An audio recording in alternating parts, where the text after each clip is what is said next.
සුබ දවසක්. අදත් අපි කතා කරන්නේ මැද පෙරදිග ඉරාන සම්බන්ධ යුද්ධය පිළිබඳව. ඉරාන යුද්ධය ආරම්භ වෙන්නේ කියන්නේ 28 වෙනිදාට කලින් දින දෙකක තුනකට කලින් ඇමරිකාව සහ ඉරානය අතර යම් සාකච්ඡාවක් පැවැත්වුණා මේ යුද්ධය පටන් ගන්න ඉස්සෙල්ලා උන්ගේ තිබිච්ච යම් මත ගැටුම් සමනය කර ගැනීම සඳහා. එතකොට ඉරාන සහ ඇමරිකා පාර්ශ්වය එකතු කරගෙන මේ සාකච්ඡාව මැදහත් කර විදිහට කටයුතු කළේ ඕමානය. ඕමාන විදේශ ඇමතිවරයා කියනවා මේ පෙබරවාරි 27 හෝ 26 වගේ දිනක ඉරානය විසින් මේ ඔවුන්ගේ න්‍යෂ්ටික බෝම්බය හැදීමේ වැඩපිළිවෙලින් ඉවත් වීමට සහ ඒ සියලු කටයුතු අවසන් කිරීමට යම් එකඟතාවයක් ඇති වුණා. ඒ පිළිබඳව තවදුරටත් සාකච්ඡා කිරීමට ඔවුන් සූදානම් කියලා. එතකොට මේ තත්ත්වය ප්‍රකාශ වෙලා පහුවෙනිදා තමයි මේ ඊශ්‍රායලය විසින් ඉරානයට බෝම්බ දාලා එක්කම ඇමරිකාවත් ඇවිල්ලා බෝම්බ දැමීමේ වැඩ යුද්ධය පටන් ගත්තේ. එතකොට මේකට මූලික හේතු වුණේ ඊශ්‍රායලයේ මොසාඩ් සංවිධානය විසින් ඔවුන්ට තොරතුරු ලැබිලා තිබුණා. ඉරානයේ අධ්‍යාත්මික නායකයා ඔහු හිටියේ ඔහුගේ පරිශ්‍රයමයි මේ ඉරානයේ ඉතාම ප්‍රබල ඉහළ යුද්ධ නිලධාරීන් සහ ඉහළ නායකයන් පිරිසක් සමග සාකච්ඡා පවත්වන බව. ඒ සාකච්ඡා කරන ස්ථානයට තමයි ඊශ්‍රායලය විසින් බෝම්බ දාලා ඒ සියලු දෙනාම 40ක් පමණ මරුණා කියලා කියනවා. ඒ සියලු දෙනාම මරණයට පත් කළේ ඒ එක්කම ඇමරිකාව විසිනුත් ප්‍රහාර දියත් කළා. එතකොට මේ තත්ත්වය සැලකිල්ලට ගැනීමේදී දැන් ඇමරිකාවේ ඇමරිකාවේ මේ සම්බන්ධයෙන් තියෙන අවශ්‍යතා සැලකිල්ලට ගත්තාම ඇමරිකාව කලින් ඉඳලම දිගටම කියලා තිබුණේ ඉරානය විසින් න්‍යෂ්ටික වැඩපිළිවෙල අරගෙන යනවා. ඒක නවත්තන්න ඕන. අපි කවදාවත් න්‍යෂ්ටික බෝම්බයක් හදන්න දෙන්නේ නැහැ. හැබැයි ඊශ්‍රායලය ගත්තාම ඊශ්‍රායලයට අවශ්‍ය වෙලා තිබුණා ඇමරිකාවටත් ඒ අවශ්‍යතාවය තියෙන්නට. නමුත් ප්‍රමුඛ වශයෙන් ඊශ්‍රායලයට අවශ්‍ය වෙලා තිබුණා ඉරානයේ තියෙන මේ පාලනය වෙනසක් කරලා වෙනත් පාලනයක් අරගෙන එන්නට. මොකද ඔවුන් යම් ත්‍රස්තවාදී සංවිධාන වලට ආධාර කරමින් ඊශ්‍රායලයේ පැවැත්මට අවහිර කරනවා කියන කාරණය උඩ. එතකොට මේ යුද්ධය ඇතිවීමේදී යුද්ධය ඇතිවීමට මූලික වුණේ ඊශ්‍රායලයේ බලපෑම කියන එක තමයි බොහෝ දෙනාගේ අදහස. දැන් සාමාන්‍යයෙන් ඉංග්‍රීසියෙන් කියමනක් තියෙනවා tail wags the dog කියලා. ඒ කියන්නේ වලිගය විසින් බල්ලා වෙනින්. එතකොට ඊශ්‍රායලය විසින් ඊශ්‍රායලයේ අභිමතාර්ථ සාධනය සඳහා ඇමරිකාව පාවිච්චි කිරීම වගේ වැඩ කටයුත්තක් තමයි මෙතනදී සිද්ධ වෙලා තියෙන්නේ. එතකොට මේ යුද්ධයට ඇමරිකාව මැදිහත් වීම හරහා සිද්ධ වෙන එක කාරණයක් තමයි ඇමරිකාවට අවශ්‍ය වුණේ සහ ඊශ්‍රායලයට අවශ්‍ය වුණේ මේ යුද්ධය ඉතාම කෙටි කාලයකදී ඉවර කරලා අවසන් කරලා මේ වුන් බලාපොරොත්තු වෙන විදිහට පාලනයේ වෙනසක් ඇති කිරීමට ඉරානය යටත් කර ගැනීමට. නමුත් ඒ තත්ත්වය එහෙම වෙන්නේ නැති බව දැන් පේන්නට තියෙනවා. මොකද ඉරානය බිත්තියට හේතු වෙලා තියෙන්නේ උන්ට දැන් නැති වෙන්න දෙයක් නැහැ. උන්ට සම්බාධක වෙලා තියෙන්නේ කාලයක ඉඳන්. එතකොට මේ තමන් බිත්තියටම හේතු වුණාම පුද්ගලයෝ ක්‍රියා කරන ආකාරය ටිකක් වෙනස් වෙන්නට පුළුවන්.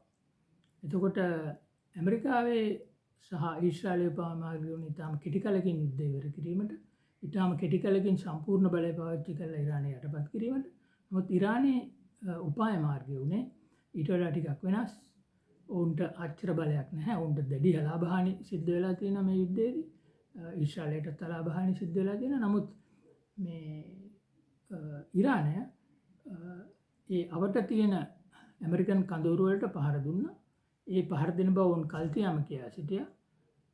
එයින් නැවතුනේ නැහැ. ඔවුන් අවට තියෙන ආර්ථික මධ්‍යස්ථාන වලටත් පහර දුන්නා.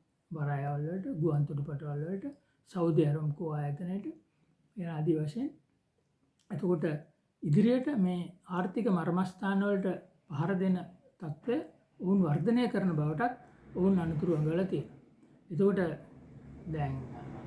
දැන් මේ ආර්ථික ප්‍රහාර ගත්තොත් එහෙම දැන් මේ ඇමරිකානු හමුදා මේ මැද පෙරද කලාපයේ ආරක්ෂාවට රඳවා තිබීම මත ඒ රටවල් බලාපොරොත්තු වෙන්නේ ඔවුන්ගේ ආරක්ෂාව. එතකොට ඉරානය කියන්නේ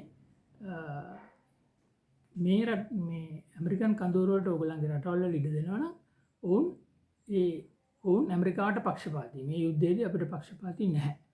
එතකොට මේ කාරණය උඩ තමයි පහර දුන්නේ. ඔවුන් එම අරාබි රටවල් ඊට පස්සේ දැන් කල්පනා කරනවා වෙන්න පුළුවන්. මේ ඇමරිකන් හමුදා අපේ රටට ගෙන්නගෙන අපිට ආරක්ෂාවට බලාපොරොත්තු වුණාට ඇමරිකන් හමුදාවලට අපිට ආරක්ෂාව දෙන්න විදිහක් නැහැ. එතකොට භාග වෙලාවට මේ යුද්ධය කොයි ආකාරයෙන් අවසන් වුණත් සමහර වෙලාවට මේ ඇමරිකන් හමුදාවලට මේ අරාබි ප්‍රදේශවලින් ඉවත් වන්නට සිදුවන්නට පුළුවන්. අනිත් කාරණේ තමයි යුරෝපය. යුරෝපයේ මේ කටාර් රාජ්‍යයේ ගෑස් නිෂ්පාදන වලට පහර දීම නිසා ඔවුන් නිෂ්පාදනය නවත්තා දමලා තියෙනවා. එතකොට වාර්තා වුණා යුරෝපයේ මේ ගෑස් මිල 50%කින් ඉහළ ගියා කියලා. මේ යුරෝපයේ ඉන්නේ ඔවුන්ගේ ශීත ඍතුවේ අවසාන භාගයේදී මේ මිල ඔවුන්ගේ ජනතාවට දරා ගන්නට අමාරුයි. අනිත් එක යුරෝපීය නායකයන් කියලා තිබුණා මේ යුද්ධයේදී ඉරානයට එරෙහිව අපි වැඩ කරන්නේ නැහැ. නමුත් උන් හෙලා දැකලා තිබුණා ජාත්‍යන්තර නීතිය උල්ලංඝනය කරලා තියෙනවා ඇමරිකාව සහ ඊශ්‍රායලය සහ ඒකම උන් කියලා තිබුණා ඉරානයත් ජාත්‍යන්තර නීතිය උල්ලංඝනය කරලා තියෙනවා මේ ප්‍රතිපහාර දීමේදී කියලා. නමුත් බ්‍රිතාන්‍ය අගමැතිවරයා ඇමරිකාවට ඉඩ දීලා තියෙනවා ඔවුන්ගේ යම් යුද කඳවුරු පාවිච්චි කරන්නට. ඒකම සයිප්‍රසයේ තියෙන බ්‍රිතාන්‍ය යුද කඳවුරකට ගුවන් කඳවුරකට ප්‍රහාර එල්ල කරලා තියෙනවා ඉරානය විසින්. ප්‍රංශයේ තියෙන කඳවුරකටත් ප්‍රහාර එල්ල කරලා තියෙනවා. නමුත් මේ යුරෝපා රටවල් දෙකම නැවත ඉරානයට ප්‍රතිප්‍රහාර එල්ල කිරීමට උත්සාහ කරලා නැහැ. ඒකම බ්‍රිතාන්‍ය අගමැතිවරයාව විවේචනය කරලා තියෙනවා ට්‍රම්ප් ජනාධිපතිවරයා.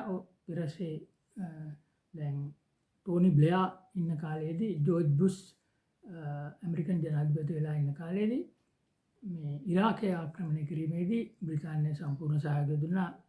හමුදාවත් එව්වා. තවත් යුරෝපීය රටවලුත් එව්වා. නමුත් මේ අවස්ථාවේදී හිම සහයෝගයක් නැහැ. යුරෝපයේ එක්තරා විදිහක ඇමරිකාවෙන් දුරස් වෙලා ඉන්නේ. මීට කලින් යුක්‍රේන සිද්ධිය සම්බන්ධයෙන් ඇතිවුණු යම් කාරණා සහ ආර්ථික වශයෙන් මේ තීරුබදු වැඩි කිරීම සඳහා ඇතිවෙච්ච යම් මතගැතුම් උඩ. එතකොට ඇමරිකාව ගත්තොත් එහෙම ඇමරිකාව යුරෝපයෙන් ඈත් වෙලා තියෙනවා. එතකොට ඈත් වෙමින් තියෙනවා සහ ඉදිරියට මේ අරාබිකරයේ යම් රටවල් වලින් යුද වලිනුත් ඈත් වෙන්න ඉඩ තියෙනවා. මොකද ඇමරිකාවට ඒ රටවල් වලට ආරක්ෂාව දෙන්න බැරි තත්ත්වයක් ඇති වෙන නිසා. අවසාන කාරණය තමයි දැන් මේ කලාපයේ මේ අර්බුදය හරහා දැන් කෙනෙක් තර්ක කරන්න පුළුවන් චීනයට විශාල ප්‍රමාණයක් තෙල් යනවා මේ ප්‍රදේශයෙන්. එතකොට චීනයේ ආර්ථිකය අකර්මණ්‍ය වෙනවා කියලා. නමුත් ඒ විතරක් නෙවෙයි ජපානයටත් එහෙමයි, දකුණු කොරියාවටත් එහෙමයි, ඉන්දියාවටත් එහෙමයි. ඉන්දියාව රුසියානු තෙල් ගන්න. හැබැයි විශාල ප්‍රමාණයක් මෙහෙන් මේ කලාපයෙන් තෙල් ගන්නේ පසුගියදා ඇමරිකාවත් එක්ක එකඟ වුණ ගිවිසුම අනුව රුසියානෙන් තෙල් නොගන්න ඉන්දියාව තීරණය කරා කියලා තිබුණා. එතකොට මේ සියලුම රටවල් වලට ආර්ථික වශයෙන් විශාල බලපෑමක් සිද්ධ වෙනවා මේ කලාපයේ යුද්ධය නිසා. එතකොට ඉරානයේ අරමුණත් ඒකම තමයි ගෝලීය වශයෙන් විශාල පීඩනයක් ඇති කිරීම සඳහා. එතකොට ඇමරිකාව බලවත් විදියට පෙරමුණු ගණනාවකින් අප්‍රසාදයට පත් වෙනවා තමන්ගේ මිතුරන් අතර සහ තවත් රාජ්‍යයන් අතර. එතකොට යම්කිසි විදියකින් ඉරානය යටත් කරගන්න බැරි වුණොත් ඇමරිකාවට සහ ඊශ්‍රායලයට ඇමරිකාවේ යුද්ධමය ආධිපත්‍ය පිළිබඳව විශාල ප්‍රශ්නයක් ඉතුරු වෙනවා ගෝලීය වශයෙන්. එතකොට ඇමරිකාව දැනටම මිත්‍ර ජාතීන් අතර පසු බැසලා තියෙන ගෝලීය වශයෙන්. එතකොට මිලිටරි වශයෙන්ුත් පසු බසින්න ඉඩ තියෙනවා යම්කිසි විදියකින් ඇමරිකාවට සහ ඊශ්‍රායලයට මේ ඉරානය සම්පූර්ණයෙන්ම යටත් කරගන්න නොහැකි වුණා. ඉතින් මේක තත්ත්වය තාමත් විවෘතයි. ඉරානයේ මේ උපාය මාර්ගය වෙන්නේ ගෝලීය වශයෙන් සම්පූර්ණ ආර්ථික ගෝලීය ආර්ථිකය අඩාල කිරීම සහ ඒ හරහා ඇමරිකාවට මේ බලපෑමක් එල්ල කිරීම. ඇමරිකාවේ සහ ඊශ්‍රායලයේ මේ අරමුණ ඒ කියන්නේ උපාය මාර්ගය වෙන්නේ ඊටාම කෙටි කාලයකදී මේක ඉවර කරලා මේක අවසන් කිරීම. මේ අරමුණ එකට ගැටෙනවා. මෙන්න මේ යුද්ධයකදී මේ අරමුණු තමයි ඊටාම අවශ්‍ය වෙන්නේ. හැබැයි කවුරු හරි කිව්වොත් එහෙම අපේ ඔත්තුකරුවන්ගෙන් ලැබෙන සේවය හරිට වඩා ඉහළින් තියන්න ගියොත් ඒක යුද්ධමය උපක්‍රමයක් නෙවෙයි. අවුරුදු දහස් ගණනකට ඉස්සෙල්ලා චීනයේ හිටපු සුන්සු කියන යුද විශේෂඥයා ප්‍රකාශ කරලා දෙනවා වඩාත්ම ජයග්‍රාහී ක්‍රමය නම් කිසිම යුද්ධයක් නොකර සතුරා ජය ගැනීම. ඒ අවස්ථාව ඕමාන් විදේශ ඇමතිවරයා කරපු ප්‍රකාශය අනුව ඇමරිකාවට තිබුණා ඒ අවස්ථාව ලබා ගන්න.